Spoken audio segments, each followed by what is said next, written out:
ऐसे क्वेश्चन में सबसे पहले आपको एफिशिएंसी निकालना चाहिए। जैसा इस क्वेश्चन में कह रहा है कि ए और बी मिल करके किसी काम को 30 दिन में करते हैं, बी और सी मिल करके उसी काम को 24 दिन में करते हैं, लेकिन सी और ए उसी काम को मिल करके 20 दिन में करते हैं।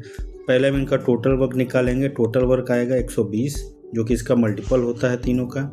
तो ए और बी की कंबाइन एफिशिएंसी कितनी आएगी? 4, बी और सी का 5 और सी और ए का 6। तो इस तरह से अगर हम टोटल इसको ऐड करेंगे तो ये आ जाएगा twice of A plus B plus C, और जब आप इसको जोड़ेंगे एफिशिएंसी को तो 6 5 11 4 15, ये आ जाएगा 15। तो हम ये कह सकते हैं ए प्लस बी प्लस सी की टोटल एफिशिएंसी कितनी होगी? 15/2। यहाँ तक आपको बात समझ में आ गई? अब क्वेश्चन में कह रहा है कि तीनों मिल करके 10 दिन तक काम करते हैं।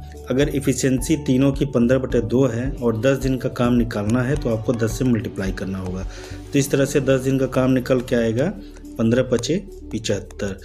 अब ये बताइए 120 टोटल वर्क है, उसमें से 75 वर्क हो गए हैं, तो टोटल वर्क कितना बचा?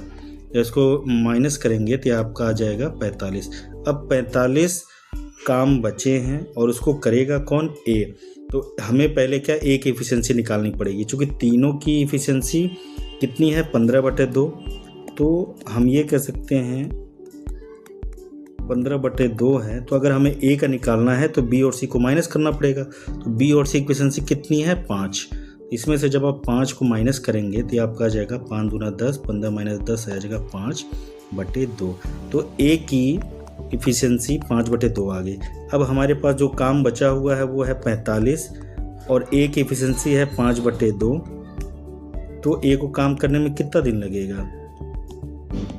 ये आपका आ जाएगा 5 × 9 = 45 और ये हो जाएगा 9 दूना 18 दिन। तो ये 18 दिन में ए काम को कंप्लीट करेगा और ऑप्शन ए सही हो जाएगा।